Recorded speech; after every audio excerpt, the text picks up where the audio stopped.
नमस्कार. श्रावणी सोमवारची दुसरी कहाणी मी तुम्हाला सांगणार आहे. त्या कहाणीचं नाव आहे फुलभर दुधाची कहाणी. फुलभर दूध म्हणजे छोट्याशा भांड्यामधलं दूध, म्हणून फुलभर दुधाची. नेहमीप्रमाणेच आटपाट नगर होतं. तिथे राजा राहत होता आणि त्या राजाच्या मनामध्ये असं आलं की आपण एक नेम करावा. की या श्रावणामध्ये त्याला खूप श्रद्धा होती भगवान शंकरांवर.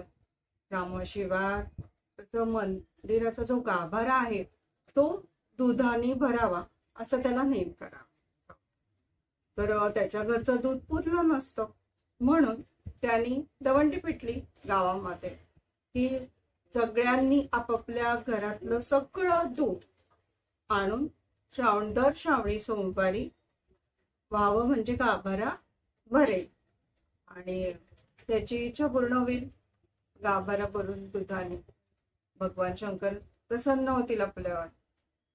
तर दवंडी पिटतो, स्वतःच्या घरातलं दूध अर्पण करतो. सगळे गावातली लोक राजाच्या भीतीने सगळं घरातलं दूध आणून पहिल्या श्रावणी सोमवारी वाहतात, अर्पण करतात. पण गाभारा काही भरत नाही. लोक येत असतात दिवसभर. अशाच एक आजीबाई छोटस भांड घेऊन येतात दुधाचं दुपारी, आणि मग हळूहळू चालत आतमध्ये येऊन पूजा करतात मनोभावे. आणि ते छोट्याशा भांड्यातनं आणलेलं दूध पाहून इकडचे शेजार पाजारची लोक सगळे हसत असतात. एवढ्याशा दुधाने काय होतंय आजीबाई तुमच्या, एवढ्याशा दूध घेऊन चाललंय तुम्ही, घरातलं सगळं दूध मागवलं होतं राजानी. तर ती काही बोलत नाही, ती आपली साथ. आणि ती मनोभावे नमस्कार करते, फुलभर दूध वाहते आणि परत येते. हसणारे हसू देत म्हणते. ती जशी घरी येते गाभारा भरतो तिकडे. बघा, म्हणजे ही आजीबाई येऊन गेल्यानंतर तो गाभारा भरतो. तसंच दुसऱ्या सोमवारी घडतं. पहिल्या दिवशी गाभारा का बरं भरला, कोणामुळे भरला, ही उत्सुकता असते राजाला. म्हणून तो शिपायांना सांगतो की यावेळी लक्ष ठेवा, कोणामुळे गाभारा भरला ते बघायचे आपल्याला. म्हणून दुसऱ्या श्रावणी सोमवारी शिपाई लक्ष ठेवून असतात. प्रत्येक भरपूर दूध घेऊन येतात, अर्पण करत असतात. आजीबाई आपल्या दुपारच्या वेळात मस्त हळूहळू येतात छोटस भांड घेऊन. शिपाई त्या आजीला परत असतात, हे एवढस दूध घेऊन आली, त्याच्याने काय गाभारा भरणार आहे का. ती दुर्लक्ष करते.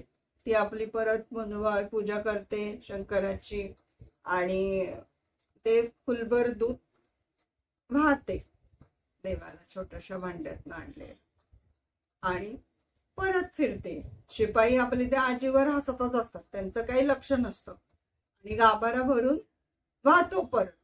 शिपायांच्या काही लक्षात येत नाही की हे आजीमुळे घडलं असं.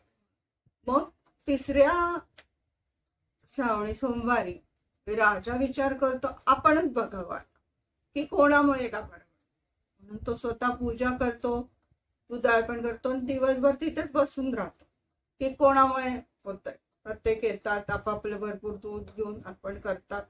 आणि मग दुपारच्या वेळात आजीबाई येते आपली हळूहळू चालत नेहमीप्रमाणे. आणि तिथं छोटस भांड बघून राजा पण हसतो. अगं, एवढे सगळ्यांनी भरभरून दूध वाहिलं, शंकर भगवान शंकरांना अर्पण केलं आणि तू एवढंच दूध घेऊन आलीस काय. म्हणे हो बोलते. ती पण अर्पण करते, आपलं नेहमीप्रमाणे पूजा करून दूध वाहते आणि बाहेर पडते.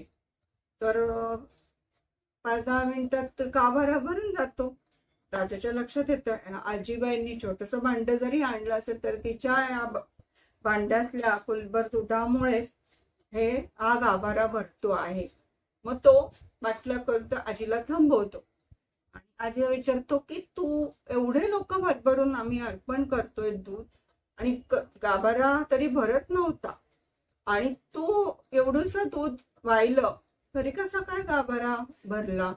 मग ती सांगते, मी गायच्या पहिल्या दुधाचा हक्क कोणाचा असतो? तर वासरांचा. वासरांनी दूध प्यायलं. मग असतो घरातल्या बाळांचा. त्या बाळांनी पण दूध प्यायलं.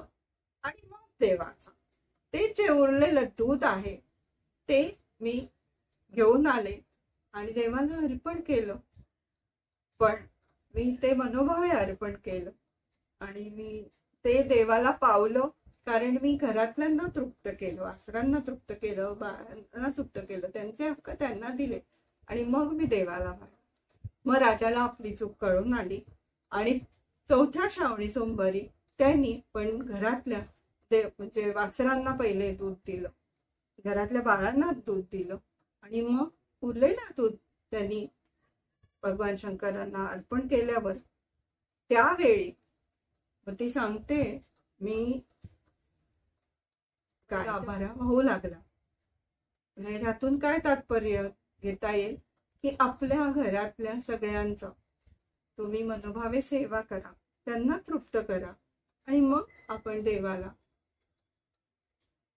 मनोभावे पूजा करा आणि ते अर्पण करा.